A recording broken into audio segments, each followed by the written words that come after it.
So once again, good evening, everyone. I guess at this point, we just have to start so that we don't deprive and unnecessarily waste the time of those who joined us since. So we'll wait for, as we proceed, I'm sure others will join us. So once again, welcome to the second edition of Time Out with Dr. Yetty.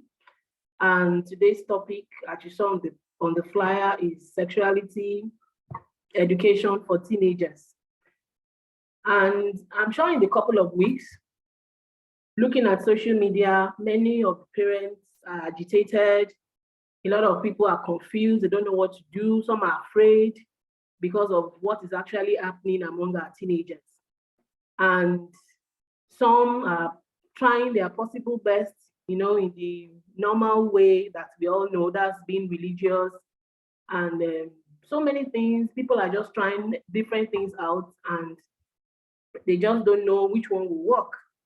So, but the focus of my presentation today will be on evidence-based facts, things that have worked. And I believe that we will all rub minds together, we'll ask questions and have a discussion on how things can be better. But I want to tell us that so many things are happening among our young people because of the stage that they are. I tried to lay a foundation during the first meeting that we had when I talked about how adolescents feel, what they like and what they don't like. And so if we're not part of that meeting, I will implore you to visit my page on Facebook to listen to that presentation. It was really educative. It helped us to build a good foundation for what I'm going to discuss today. So I'm still going to remind us anyway, I'm talking about some things briefly about who our adolescents are. They are very unique. They are children between the ages of 10 and 19 years. And during this period, they undergo so many changes, developmental changes, physiological, emotional, cognitive, and the rest. And a lot of things are developing in them, and it's a period of sexual, they want to explore, and they also want to experiment with different risky behaviors because their bodies are changing and they begin to, they identify the opposite sex and they get attracted to them. And so all of these things are normal with them. But where the problem comes in is where we don't really recognize that they are growing. We don't really recognize that they have sexual needs. And we just want to impose our own methods that we have learned, maybe from the generation of our parents, and we just want to impose this same thing on them.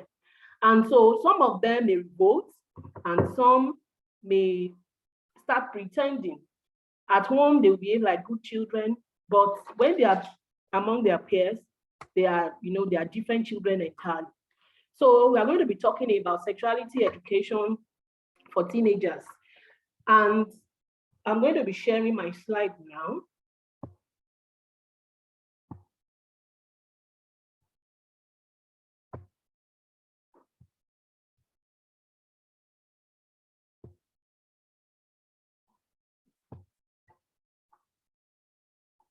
Okay, like I said, sexuality education for teenagers. So we start by a brief introduction, talk about why we have comprehensive sexuality education, talked about that we define what comprehensive sexuality education, the components of it, the roles of parents, parenting styles, and we'll conclude. Then we'll have our general discussion, questions and answer session. So if you look at this first slide, you see sex education. That used to be the former terminology, because sexuality education, it's an all-encompassing concept, is a right-based approach, and sex education is a component of sexuality education, because they discovered over time that children have to really understand their sexuality and be able to take hold of their sexuality. And so that's why that concept changed.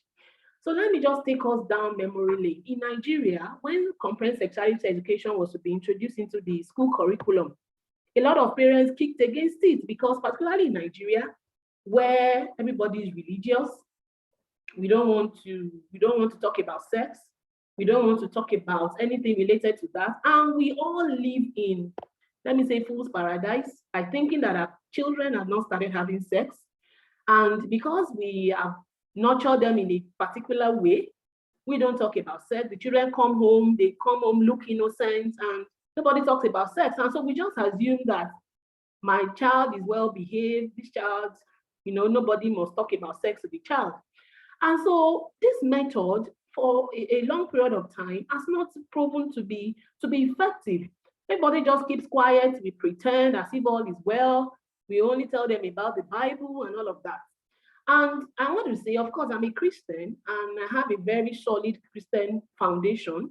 And so I'm not talking against Christianity or whichever religion that one believes in. But I'm going to be laying certain facts, because I feel that it's only a fool that does the same thing the same way and expects a different result. We really have to balance things. Let's talk about these things with our children. Let's have we should have a conversation with the children and let's hear them out. We need to take them to a level that they are able to confide in us. We can hear them, whatever perspective they have about certain things, we're able to quickly correct them. For me, if we combine that with laying a good Christian foundation or Muslim foundation for them, I believe that will also work. So let's proceed. So comprehensive sexuality education is a concept that does not only focus on disease prevention, like I was saying before, it's an all-encompassing concept. It doesn't only focus on disease prevention. Sex, we talk about sex, okay, we talk about maybe sexually transmitted infection and HIV. It's more than that. And it's an all-inclusive concept that promotes a positive and holistic well-being of the young people. We want them to be well holistically. Whatever happens to their sexual health also affects them generally. So it affects their psychological state, affects their emotional state, affects their even economic state, because let's say they get pregnant along the way, and for some parents who decide to just abandon those kids, what happens to them? They are now left all alone. Is that if they don't go for the option of abortion, which may kill them, they may go for, they decide to deliver the child, and from there, poverty may start. And so in the long run, it may affect their economic state. So what we are concerned about is to have an holistic well-being of the young people. So why comprehensive sexuality education? I was saying something before. I said when comprehensive sexuality education was introduced into the school curriculum, a lot of parents kicked against it. And they said they don't want anybody to discuss sex with their children and all of that. And so they started modifying the concept. They kept modifying it until now. Right now, in our schools, we call it family life health education. And so a lot of things were removed from that. And so, of course, parents who kicked against that, definitely many of the parents don't even engage in comprehensive sexuality education for their children. Please, at this point, I want to find out if you are hearing me clearly. Can you hear me, please? Hello, please, can you hear me?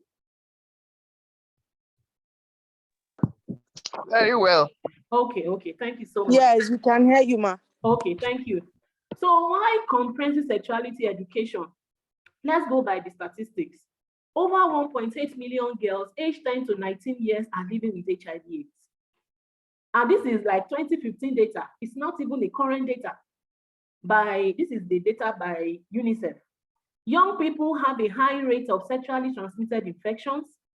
Globally, about 16 million girls between 15 and 19 years give birth yearly. And a place where I stay, in the southwestern part of Nigeria, teenage pregnancy is really very high. It's about 13% of our population of girls that are getting pregnant. We don't even have, and the data that we get, this is just the iceberg phenomenon, because just a subset of what is actually happening are the data that we get. A lot of data that we don't even, when we are not able to capture. So you can see that we are really sitting on a keg of gunpowder. We have 55% of male and female adolescents become sexually active before age 18. Let me quickly go to a study I conducted as a medical student. That was at 600 level among young people. And it's also shocking that The earliest age of sexual intercourse was 9 years among primary school students, 9 years. And this particular boy, when he was telling us, because the parents brought him from abroad, so when he was talking to us, he told us all the different styles of, sexual positions and all of that.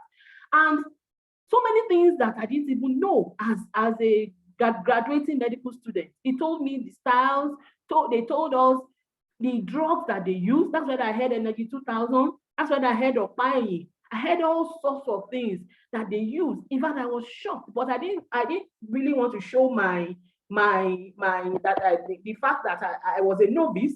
So I flowed with them so that they could continue to give me information. So a lot of things are happening among our young people.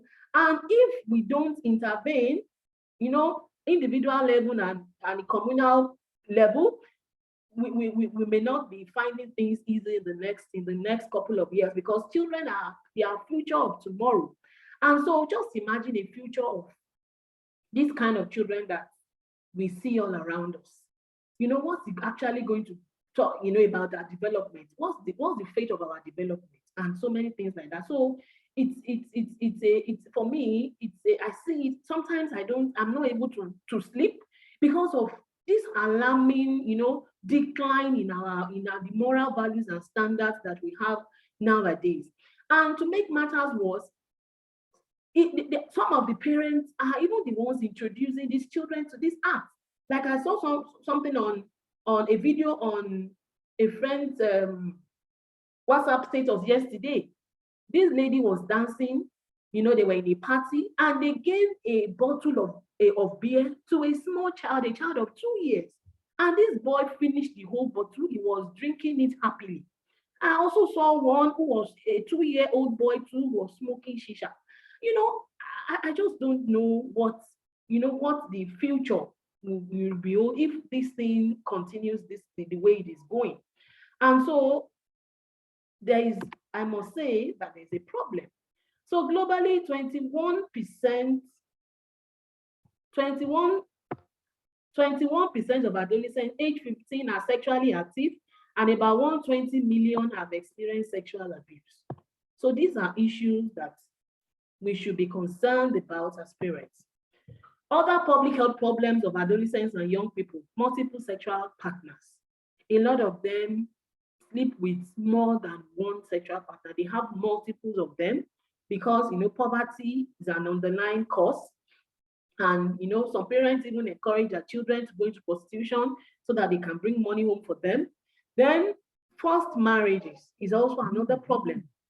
Because of poverty, some parents actually force their children into marriage, early marriages, so that they can actually get certain dividends from them.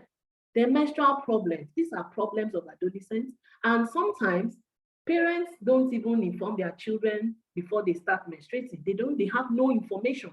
They just start menstruating, they just buy sanitary towel for them, and that is all. And so what happens? How do they, maintain their hygiene during menstruation and all of those things? These are part of sexuality education that we really need to give to our children. Then transactional sex. This is giving sex in exchange for money or in exchange for passing exams. We see all of these things in our higher institution where the lecturer, demands for sex, and the student gives sex because of marks and so many reasons like that. The unsafe abortion. Abortion is not legalized yet in Nigeria. And so when children get pregnant, they go to quacks who abort for them, and sometimes they die. Sometimes they become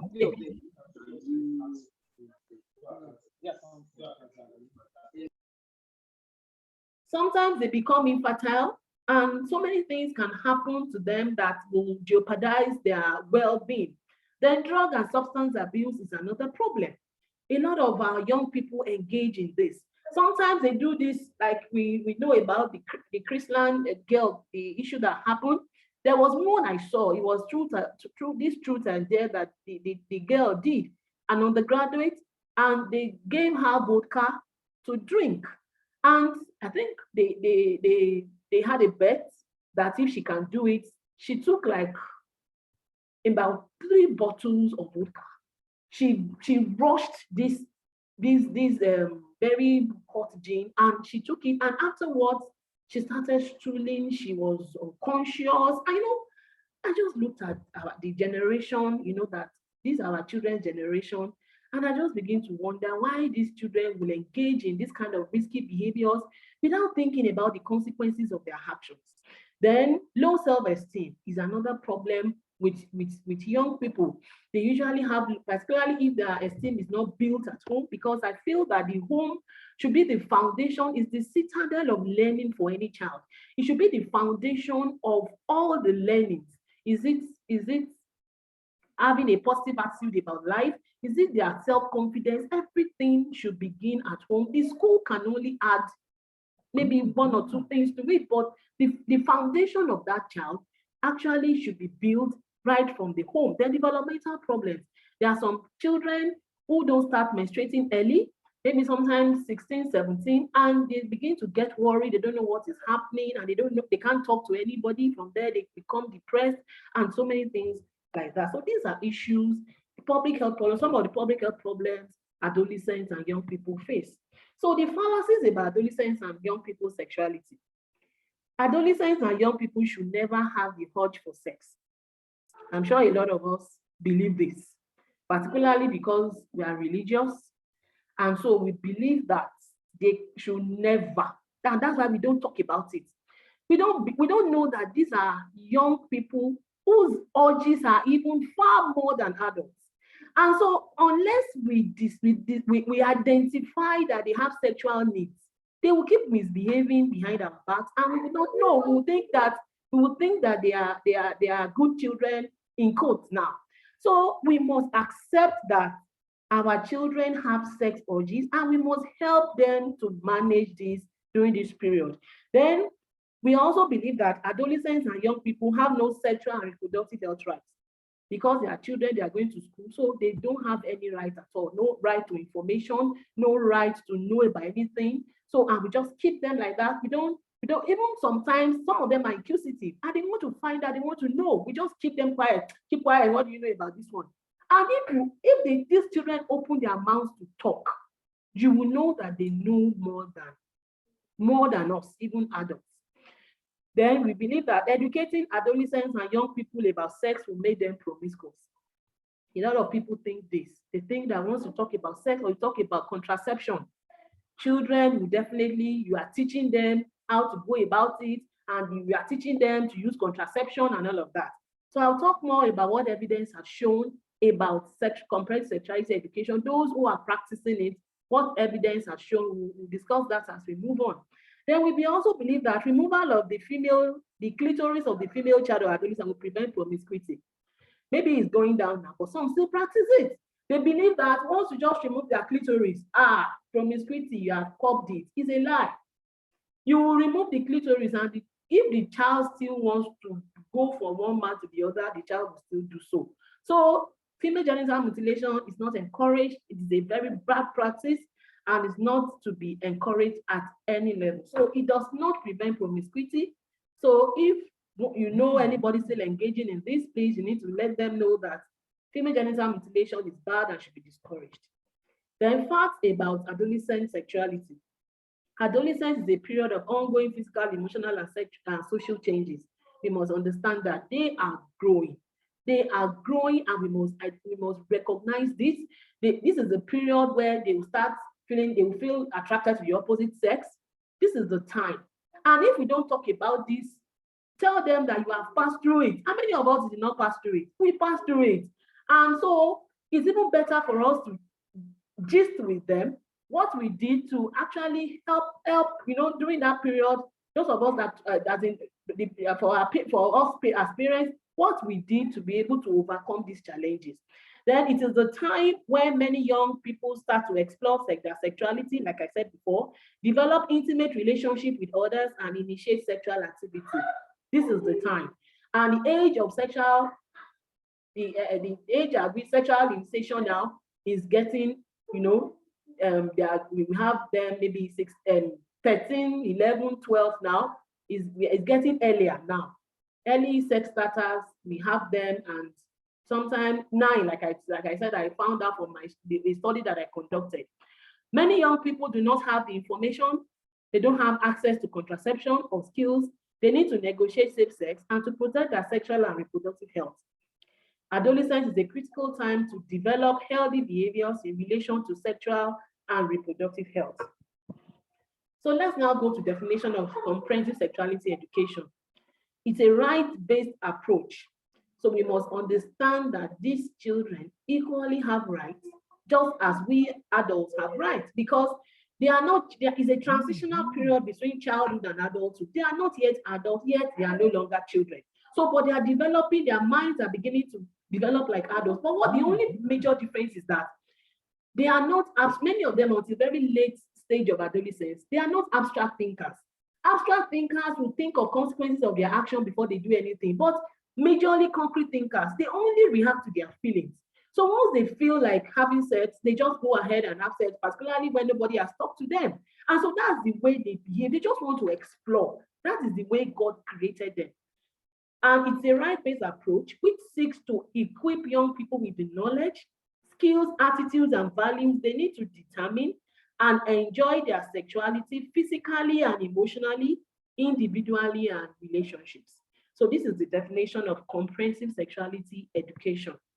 So what you need to know about comprehensive sexuality education, it should commence at birth.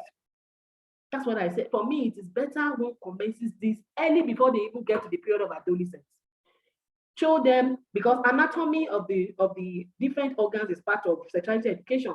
Show them the different parts. This is penis, this is vagina, all those little things. You know, as they progress, as they age, you increase the information that you release to them. And it progresses as development occurs throughout childhood and adolescence into adulthood. The aim of comprehensive sexuality education is to ensure that young people are safe emotionally and have unhindered physical development. I think I've explained it. It empowers the young people to have information, life building skills. I'm still going to take a session on life building skills because we really need to discuss it. It involves goal setting, decision making, negotiation skills, assertive skills, how to build their self-esteem. All of these things are inside that life building. So as parents, we cannot give what we don't have. If we don't have that information ourselves, then we cannot give it to our children. And so you want the children, the adolescents, to be able to take responsibility of their sexual health, because we don't follow them everywhere. It's only when they come home we say, don't watch internet, don't do this. Do you know what they do in school? And that's a fact. We don't follow them everywhere. So we should build like a foundation for them in such a way that they can make their own decisions themselves. And once we start introducing them to this information early, I'm sure that they will know what to do and what not to do when you are not even there. Like I teach my children, I teach them that when you have a problem, the first person you should talk to is God before you even remember me. I will not be there, but say a little prayer, because I learned that myself. I learned how to be sincere with God at a very tender age. But I just say, it might be, you don't even need to know how to pray. Just say that little prayer. God, please help me. As small as that. Then you now remember, mommy, I'm always there. Whatever you need to discuss with me, I'm there. But first talk to God, because when I'm not there, you need to talk to somebody. And so you can now talk to me afterwards. So, it's something that we need to keep telling them. And something happened recently. Because I used to teach my children not to give up on things. I always say, don't give up and be positive and all that. So there was a day I forgot something. I forgot to apply what I taught them. I wanted to open, they said I should open a bottle of wine for them. So I was trying to open it, and because I was tired, I tried opening the cork. I couldn't do it. I just left it. I said, please put it back there. When my husband comes, he will do that for me. So at a point, they said, mommy, you taught us never to give up. Why did you just give up easily? Wow. In fact, I said, oh, these children are bringing back what I taught them. So I now told them to go and bring it. And as they brought it, I now tried and they opened. They said, yes, can you see now? You say you don't want to hear that we cannot do things. Now, don't give up. I said, okay, and thank God now I think I've learned another lesson that when you try again, you can make it. So, they were giving me back what I have taught them, and I was so happy that that happened. So it also provides guidance for them, so that they can have fulfilling relationships.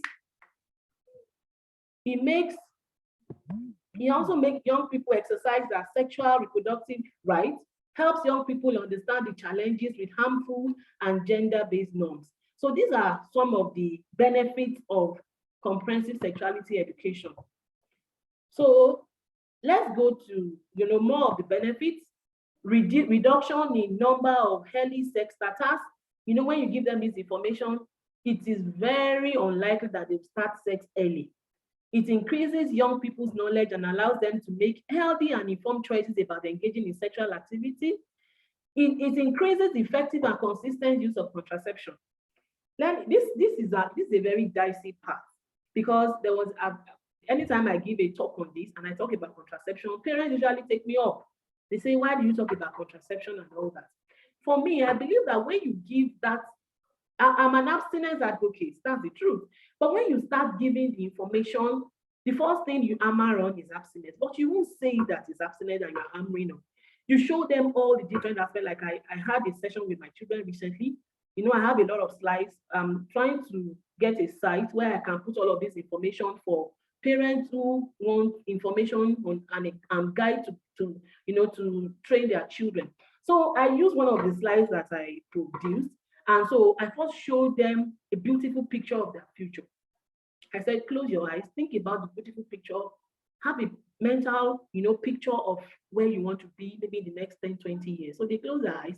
So this one told me, one said, I want to be a millionaire. One said, I want to be a business person and all of that. And I said, okay, that beautiful picture, we now started. Have it at the back of your mind somewhere, what you want to become. So we now started talking about sex, talking about different things. So we now got to a point that we talked about consequences of having a safe sex. We now got to HIV, AIDS, and sexual transmitted infection. So I showed them pictures of, pennies that has, penile shafts that had sores all over, those that are, we have vaginal discharge from different. So this, what is this? What is this? So they started talking about. So when we now got to prevention, and we now started talking about preventive measures, because of course the first thing I said about was abstinence and all that. So I now talked about condom. Use condom, contraception. These are ways, but condom is not 100% protective. Talk about condom. It prevents against sexual transmitted infection and HIV, AIDS, and all that. But of course, it can burst. I told them about the different the problems with condom. It can burst. So it's not protective 100%. And the other ones will only prevent pregnancy, but sexual transmitted infection that you see, it cannot protect against it. So another said, remove that one down. Why do you want to talk about contraception? He said, no. I didn't tell her to say it. I just, in my mind, I just know I knew where I was going. I was building up something within her so that definitely when they are alone, they are able to choose. That's why I showed that picture, all of those. I said, will you risk that beautiful picture that you have painted about yourself that you see? Will you risk it just because of sex and all of these consequences? Of course, the answer was no. So, we are not perfect, but God will keep helping us when we share ideas, rub minds together on how we can train these children, particularly because the risk is just too much. They are exposed to a lot of things now that were not there when we were growing up. When we were growing up, the television will only come up at 4 o'clock. And by the time it comes up, it's this yellow and red and all of these colors that you see. So many people now, 24/7, DSTV is there. Internet is there. And so if we don't build this solid foundation of giving them the proper information and guiding them to choose what is right, when they are alone, I'm sure they will be able to choose what is actually right. So that's why we need to start this education early for them. Then the education does not increase the number of sexual activity. Evidence has shown that it does not increase sexual activity. It does not even increase numbers of sexual partners or the sexual risk-taking behavior. It does not increase it, but rather it reduces it. It reduces high-risk sexual behaviors and diseases. It promotes positive attitudes to sexual and reproductive health and contributes to their development and well-being. So let's talk about the components of comprehensive sexuality education. Number one is gender. The first one, gender is an ascribed role that we, give to whether the male or the female. The female, whether you are a male or a female, these are biological, physical characteristics that makes you a male or a female. But gender, the ascribed role by the society. How do you train your male children? Do you train them preferentially from the way you train the female children. These are issues that these things are determined even right from the home. Then the children that will become wife beaters tomorrow or husband beaters, everything starts right from the home. It is what they see, it is what they are taught that they will take up. If we train, for me, I believe that one should give the same training to whether it's a male or a female.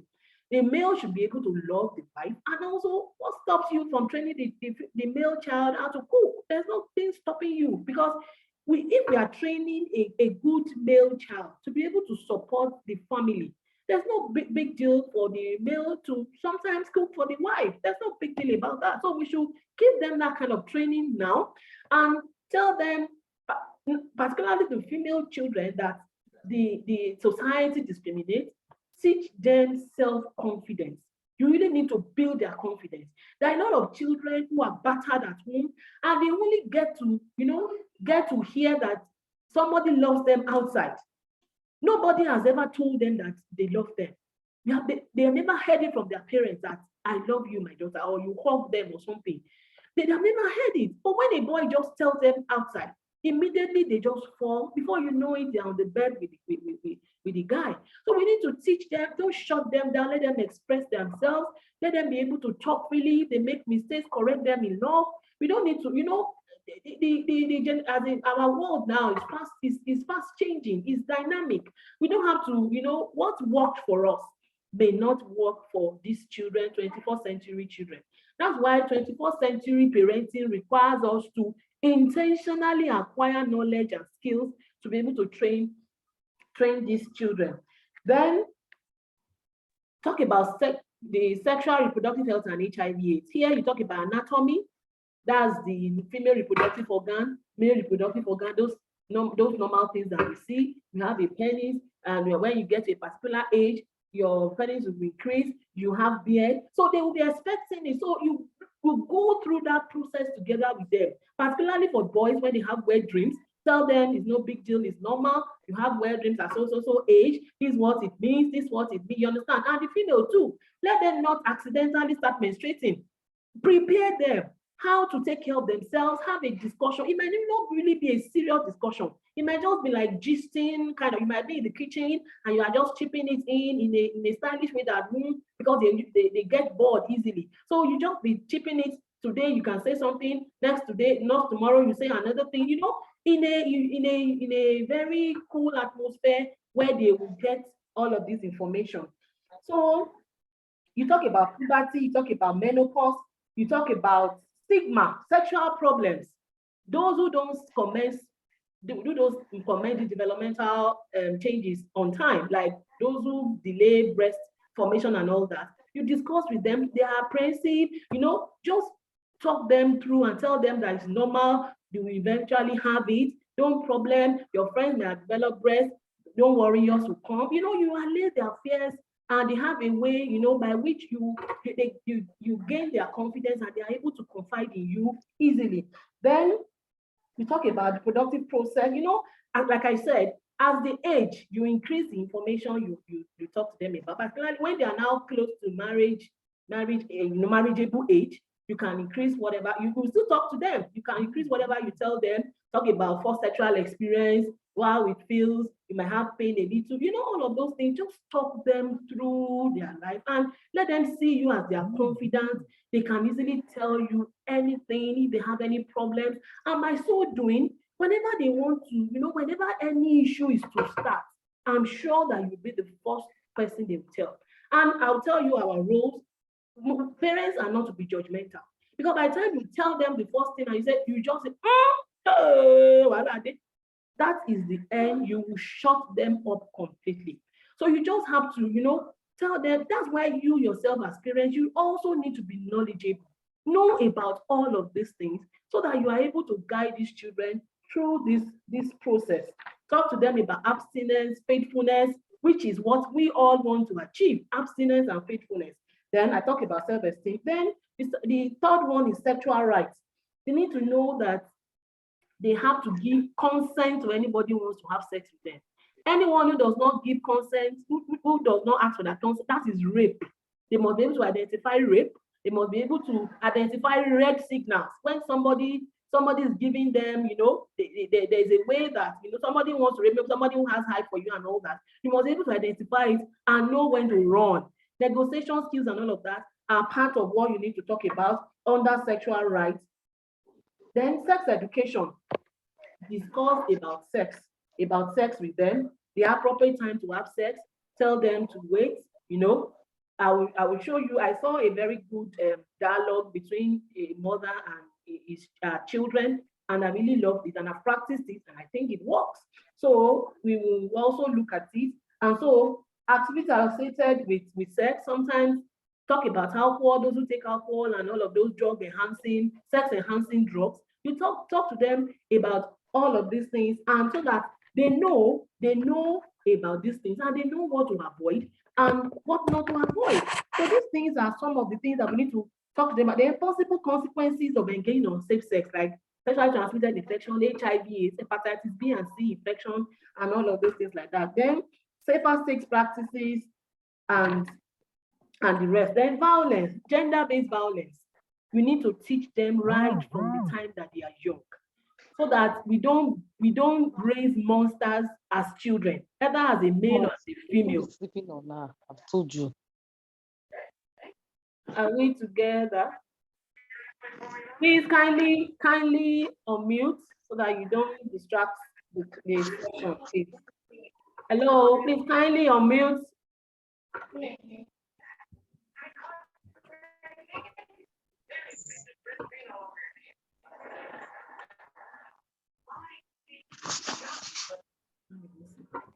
So please, let's go on. Violence. So please, we talk about gender-based violence. We need to teach our children how to avoid, violence, the male or the female child, all of them, because we need to build good, whether it's a male or a female child. We need to build, with the foundation have to be really secured, and so we need to tell them what to do. The male has to love their any female that they have around. Don't hit a female. You need to take them tenderly, help a female, and so also is a female. You also need to know how to respect people. All of these things we need to. The foundation is right from the home. Then community norms, myths regarding power and gender. All of these things we need to teach our children that. Then for some, I'm sure that we don't have anybody who does not who engages in not taking their female children to school. That one is maybe in the northern part of Nigeria. Some still deprive their female children of education. Of course, we don't have that here, but these are things that need to be said at this point. Comprehensive sexuality education. Then diversity sexual orientation, particularly those of our friends that live abroad. This is a major issue. You need to teach your children, even those of us here too, because we don't know some activities, we keep getting westernized by the day. Homosexuality, lesbianism, all of these things, transgender, we are having them in Nigeria already. So wherever you live, you need to tell these children, and it's important you introduce them to it before their peers tell them about it. And when their peers tell them about it, they start to see the advantages, and if you have not talked to them, they might decide to go with their peers. So it's better we quickly introduce them to it. What does the Bible say? And that's where our faith comes in. Pick your Bible and let's discuss what God says about homosexuality. What does God say about lesbianism? So teach your own child that. So by the time the child gets outside and they are saying homosexuality and all of this transgender and whatever, the child already knows, because you have been drumming it in the child's ear that heterosexuality is what God wants and not homosexuality. So all of these things start right from the home. Then relationships. Some still believe that girls should not have male friends. Well, but in this day and age, you need to teach your children how to have harmonious, healthy relationships with the opposite sex. I think it's important. Teach them how to sit properly when they are seated, how to eat. All of these things are, it's like I said, is all encompassing in comprehensive sexuality education. So we need to teach our children how to have healthy relationships, how to communicate, then trust, honesty in relationships. All of these are in, they are all components of complex sexuality education. Then how to avoid peer pressure. Then when you are talking to them about sex, tell them love is not the same thing as sex. Love and sex are two different things. Somebody may have sex with you and not love you. There are so many that will have sex, they will have sex, particularly the men, they don't necessarily have to love you. So these are things that our children have to understand so that they just grow with it. By the time they get to the period of adolescence, they are already masters. They have their own, they have formed their own opinion, and they can make informed choices when we are not even there. Then life building skills I mentioned before. This includes goal setting. Like I said, you can tell them to close their eyes, have a beautiful picture of their future. That's goal setting. You're trying to help them. You can ask them, set your goals, short-term goals for this next step. What do you want to be, and work towards achieving it together. That's how you can be involved in your children's life, so that before any problem happens, you will be the first point of call. And so let's talk about the roles of parents. Do parents actually have roles to play in all of these things I've talked about? Number one, we have roles to play as parents. We need to pray for our children. Right from the time they're in our womb, we need to start praying for them. You confess, prophesy into their lives. Tell them what you want God to do for them. Because we can only try as human beings, but only God makes a good child. That's the truth. We are only just using different methods and all of that. It's only God that can ensure that they are good. Then, of course, we put our own effort into it. We teach them the way of the Lord, teach them the word of God, and we are also role models. Because it's not enough for you to be teaching them the word of God and you are doing something opposite. They learn passively. It is whatever you do that they see. They prefer that to what you say. Yes, what you say also contributes, but what you do first is what models them. They just repeat whatever you are doing exactly, even when you are not there. So there was a time that my daughter was watching something on the TV. So some girls were not properly dressed, were somewhere outside. Some girls were not properly dressed. They were wearing, they were half naked. So she just said, we were in somebody's house. I was talking to another person. She just said, these people, didn't their parents teach, did their mom teach them anything? I was so happy. I didn't tell her. I was really happy because I was really, really happy because it just showed that she has been watching, just looking at me, and she has just taken what I've taught her and she's applying it. And that's why sometimes most of the time when we read the word of God together, I tell them, apply it in your life. How will you apply it? We now bring different scenarios and see how we can apply it in our lives. And so that's how, in a jovial manner, in a friendly atmosphere, we just gist and that's where I just try to push this information into them gradually. Then seek knowledge to understand your adolescents. And that's why I said, if you missed last edition meeting, please kindly get it on my Facebook. I think I'll put it on YouTube so that you can subscribe to my YouTube channel. I have some videos there that you can also learn from on how to guide young people. So you can listen to that message, that meeting was recorded, you can listen to it again so that you'll be abreast about what we did that last meeting. Then we need to instill moral values in them and discipline them with love. It's also part of our responsibility as parents. Appreciate them and believe in them. We need to believe in them and appreciate them, help them to make informed choices, and it's by giving them information. Give them information. Don't hold this information, don't hold this information from them. When you hold it, they are inquisitive, they want to find out. And they might go and find out from their friends, and they may give them a wrong information, and from there we may lose them. Then sharpen your communication skills, particularly the listening skills. Is very important, please. Our listening skills, we need to sharpen it. We need to learn to listen. When they are talking, let's listen. Let's not be always busy with our phones, because that is what is a major problem with this 21st century parents. We are always busy with our phones. Always, even within the same house, we'll be calling ourselves. It is important that we listen to our children so that we know how to intervene. Provide them with comprehensive sexuality education early in childhood. Once they are able to talk, once we give birth to them, let's start talking to them. We see a lot of videos online. Parents who encourage their children to be dancing these erotic dances, and we encourage them, we keep clapping for them. We even take the video and post it online. All of these things, we're teaching them, the way it happens for children. Once you give them something little, they magnify it for you. And by the time you get the result, you now start saying it's the school that taught them all of these things. But you didn't know that you planted the seed from the home. So it's important. Let us plant good seeds in our children. It's important. Help them create a beautiful picture of their future and guide them to achieve it. I think I mentioned that before. Don't be judgmental. If they talk to you and you immediately, a normal African mother or father, you are judgmental, they will never talk to you again.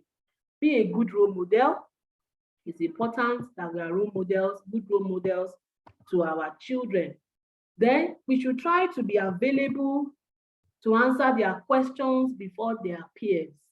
When they want to ask us questions, please, let's be available. Their peers may give them the wrong information and we may never be able to get them on track again. Be interested in what they are interested in. Sometimes on their phone, for me, I would say all of these things, don't give internet, in school, they do some internet-based courses in school. So we're not going to say that don't give them internet, don't do this. For me, it's rather you build their foundation by giving them right information. Because as children, when you deliver them, their minds are like sheets of paper. Nothing is written on it, but we are the ones that now start writing on it. It is their social environment that shapes who they become in future. Whatever they see in their social environment, and the immediate environment is the home. And so that is why whatever we put on that sheet of paper will be written there for life. So please, let's get them, whatever they are doing, let's sometimes play games with them. Be their friend completely so that they can confide in you. It's important. Let them see you as, somebody they can always run to tell you whatever is in their mind. Help them to confide in you. Be approachable and friendly. Share with them life experiences. That also helps. I was telling my children when I talk to them about sex and all that. I told them, I said, when I was 16, was it 16? I'll be 15 years old.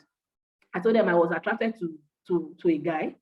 And whenever I see the guy, I always feel like, I'll be adjusting myself so that the guy will see me.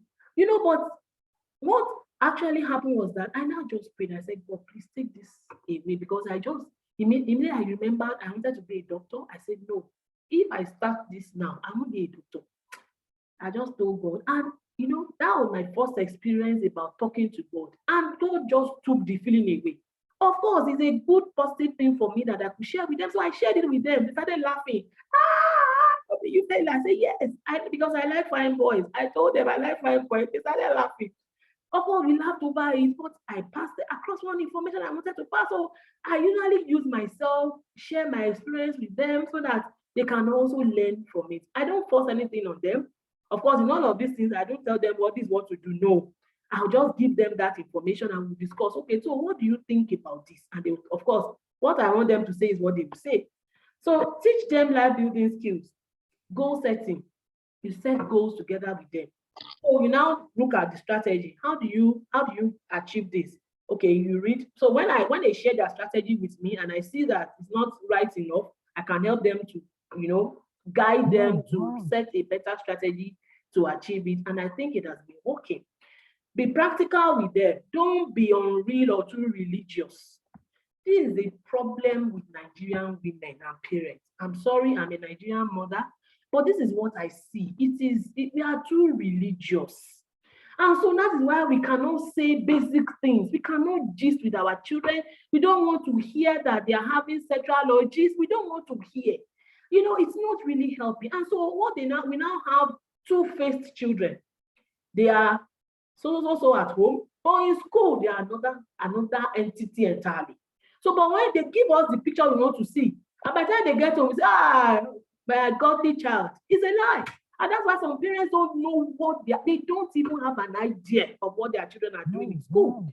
Because we always force them, oh yeah, go and read your Bible. I'm not saying that's not right. Of course, I also treat my children in Bible, we read it together. But that's not it. But everything is, oh yeah, keep quiet. I know the time. Oh, I know the time. What do you want me to do? Hello, please, can you help me build your set, please? So let's continue, please. So we have to be practical with them. Don't be unreal or too religious to avoid pretenses, because they will now start pretending and will not really know the real face. So accept they have sexual needs and desires, but help them with practical steps to overcome them. We need to accept that they have practical sexual needs. That's the truth, but we'll help them to overcome. Then embrace and hold the fallen adolescent by hand.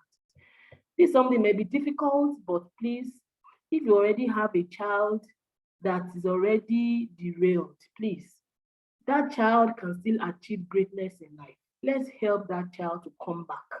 You really need to be patient, ask God to give you tolerance and patience, and guide that child through the process, because that child can still be great tomorrow.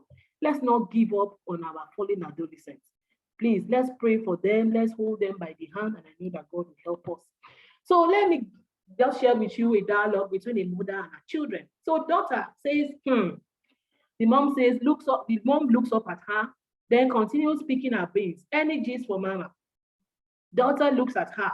Mom, I think I'm not normal anymore, like I'm sick. Mom says, sick? Why? The daughter replies, because I'm oversensitive whenever I see a guy. I have this weird feeling compared to when I meet a girl. Mom, I get worried oftentimes if I will scale through adolescence without defining myself. Mom laughs and says, you are afraid? Daughter said, it seems you don't understand, Mom.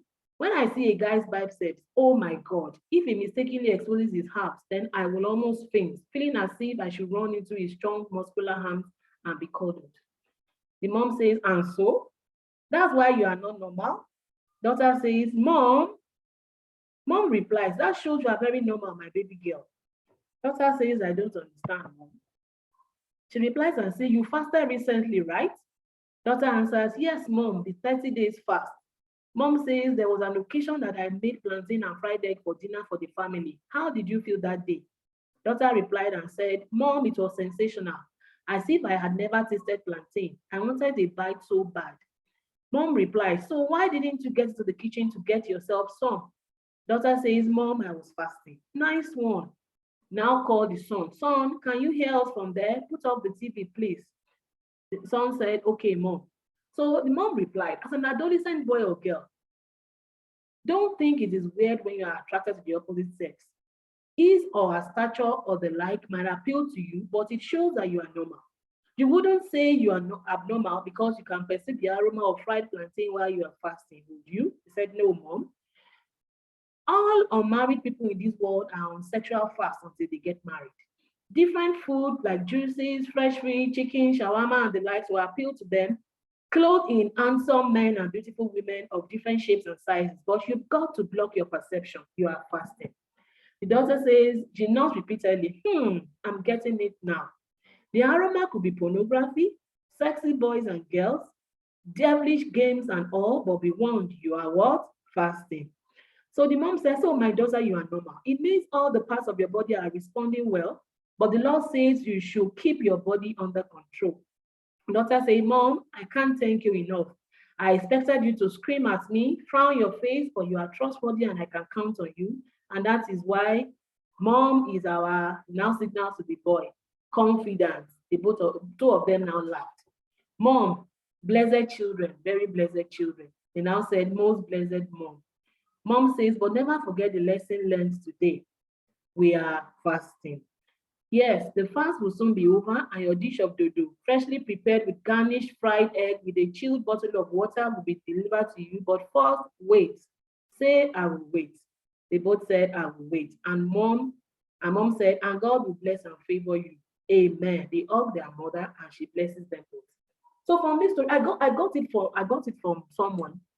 I really loved it because it shows that the mom is so open for the children to just communicate with her. We should aspire to get to this level where the children can just tell us anything and will not be judgmental.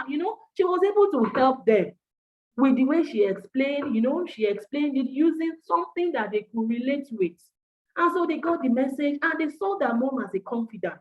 It's not, I will tell your father today, you have started admiring boys. So, the mother just, because it's normal. Sexual needs for them, urges is normal. Their own is even worse than the marriage. And that's the truth. And so that is why they need our understanding. We need to see them through this process, this period of their life. It is important. So, what does the evidence say about parents who were involved in this compressed sexuality education? They were able to help their children to shape their attitudes, norms, and values related to gender roles and sexuality. They discovered that parent-child communication on sexual and reproductive health and rights improved. Then it's also provided protective value to young people, improving knowledge, reducing risky behaviors, and improving their sexual and reproductive health outcomes.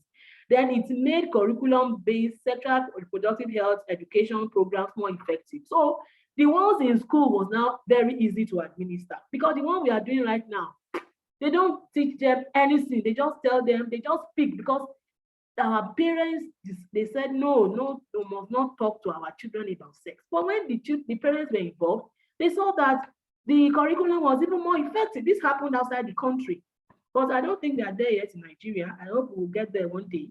So they also saw that commencing compressed sexuality education before adolescence through early years intervention improves adolescent sexual health. That's if you start early, from birth, start early.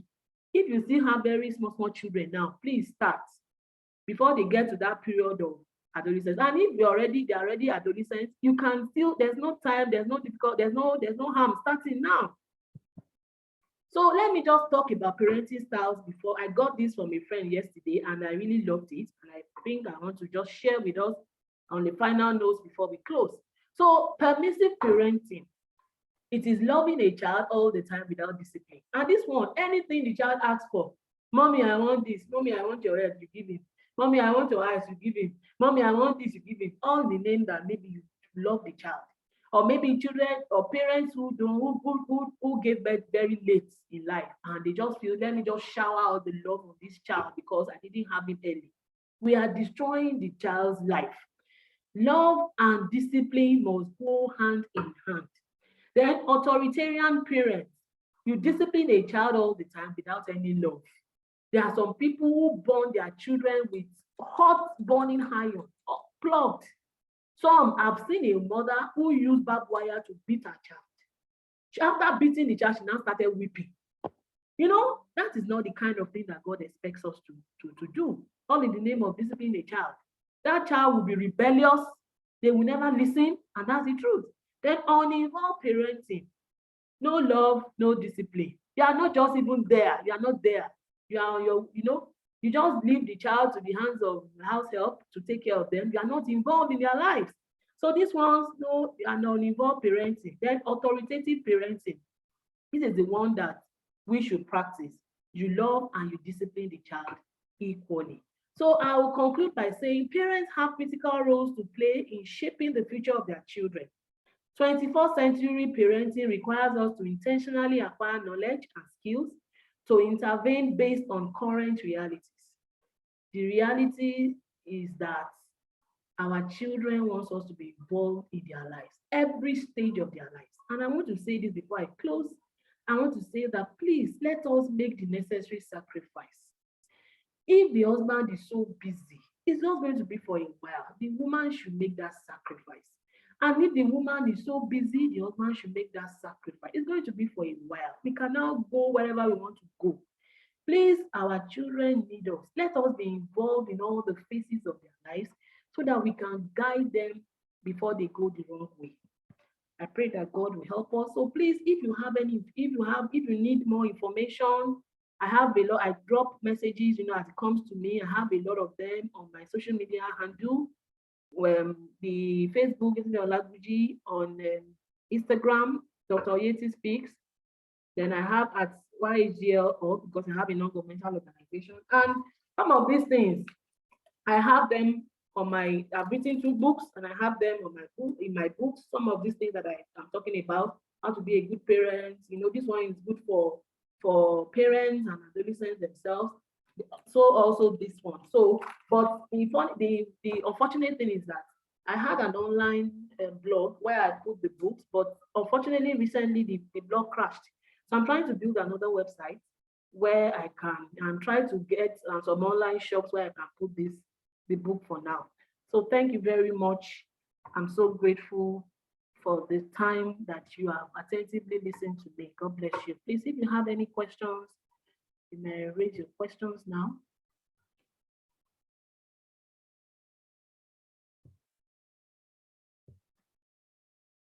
Please, questions.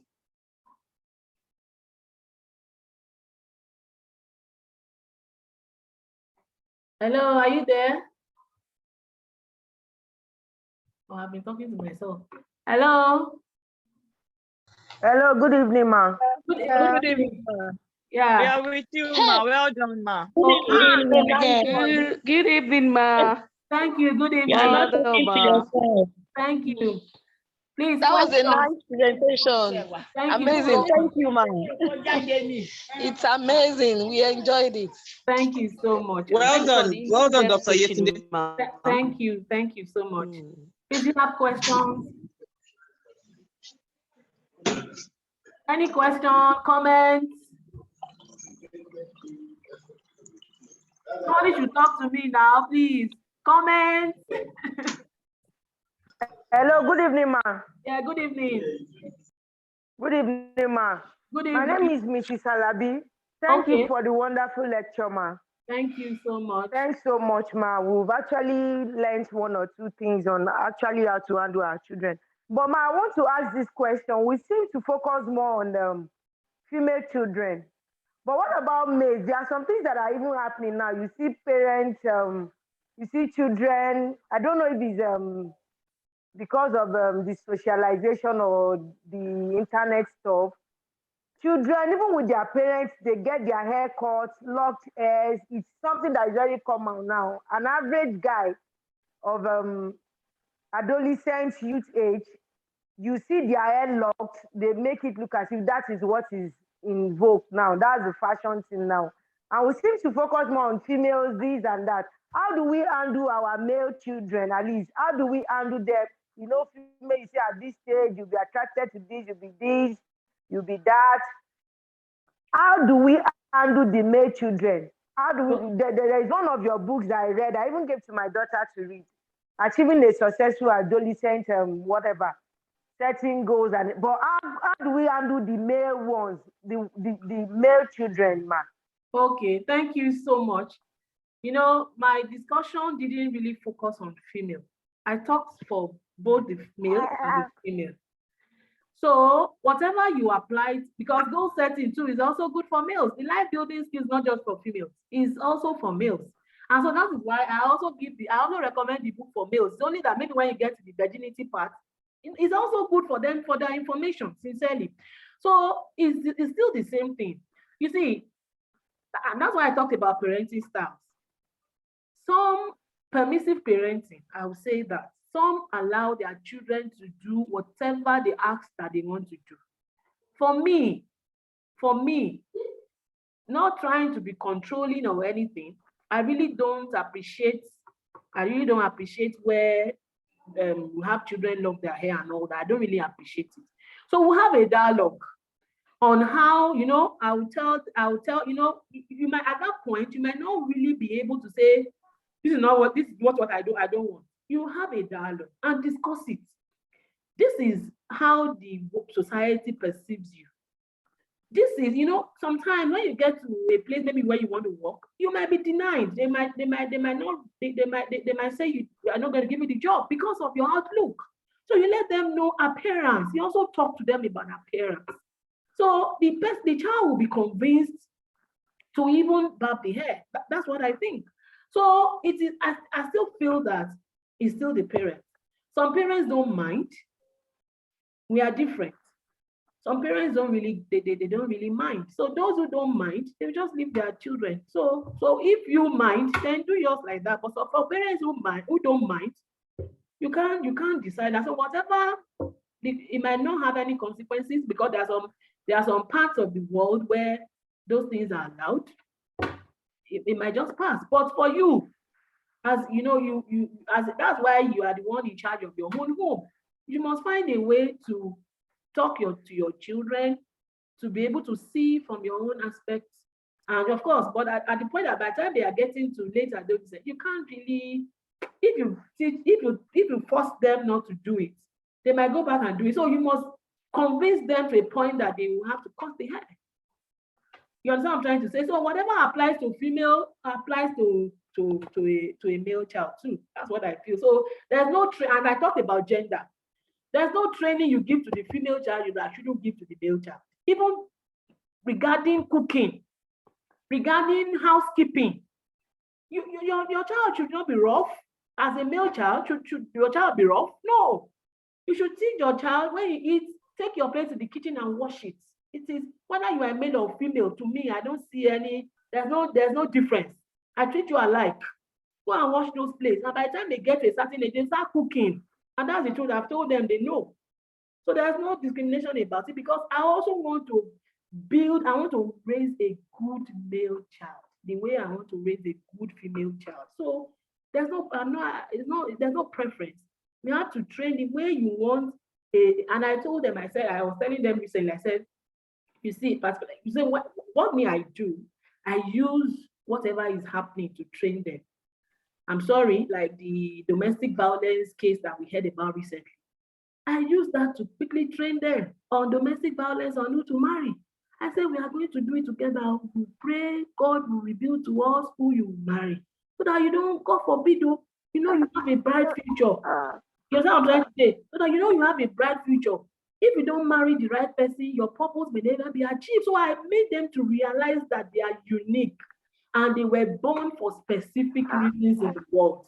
So if they marry wrongly, that purpose may never be achieved. So you need to build it. You do it together. So whether it's a male or a female, there's no discrimination.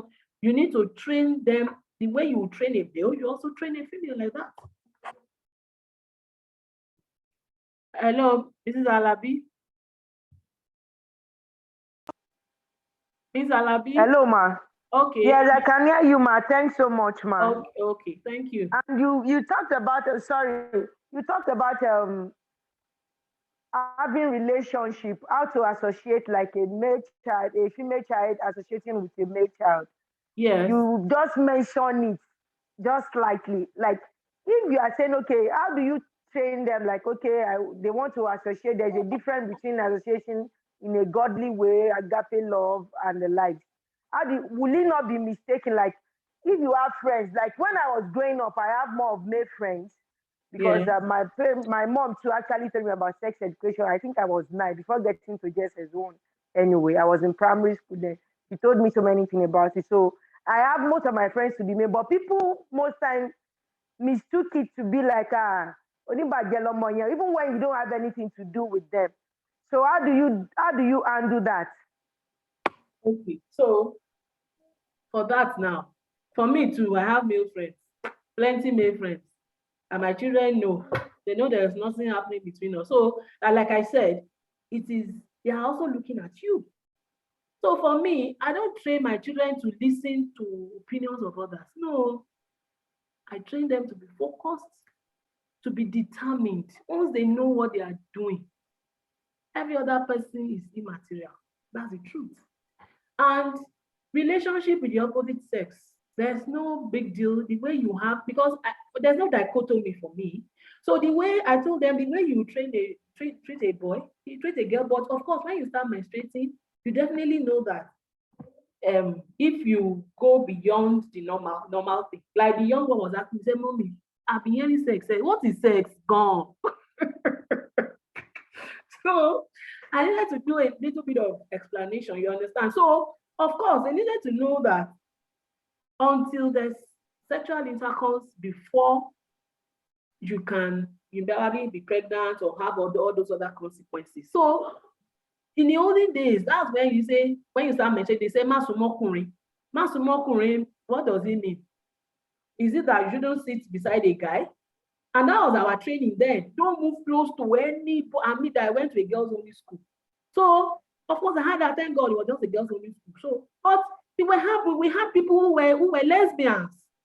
So, girls' only school, but girls were sleeping with themselves. So, we need to teach them, and that's part of it, when you hide information from them. Once they just have any sexual desire or sexual urge, whoever they see, they just do it.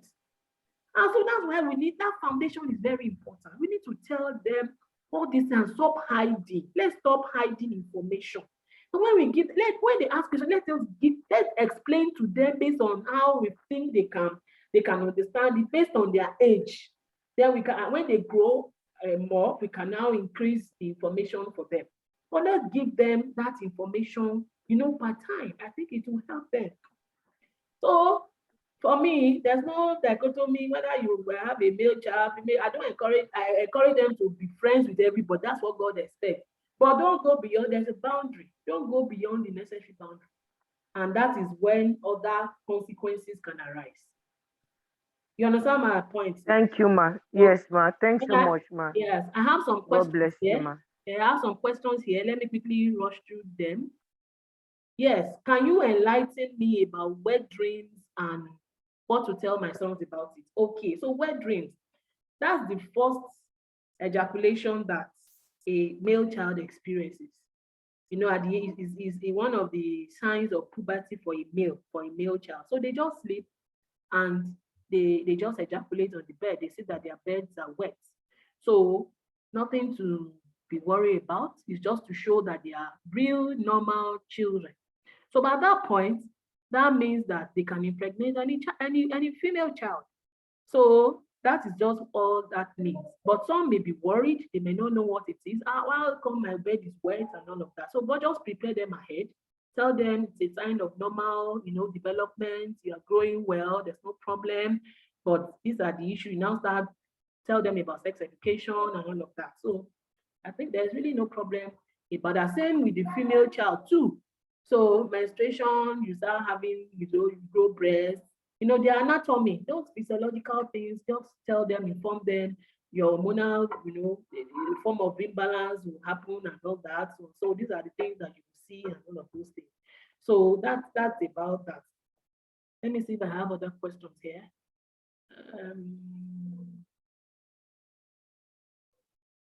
Okay, so I think those are the questions I have here. Okay, so what age is appropriate to start sex education? So like I said, once from birth, that's what I would say because I mentioned it earlier. So, but once they can talk, start telling them about information, anatomy, that's sex education. Tell them these are parts of the body, penis, nobody should touch this place. Nobody, all those small little things. So when they now grow older, you increase the information. When they get you start increasing the information for them, like that. So it should start early enough. It should start early enough before they get to the period of adolescence, that 10 years and 19, which is the most vulnerable period of a child's life. Thank you. Any other question?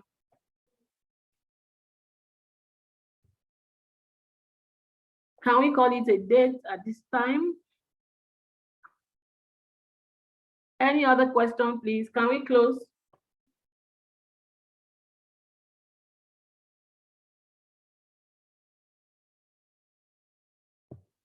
Can we close, please?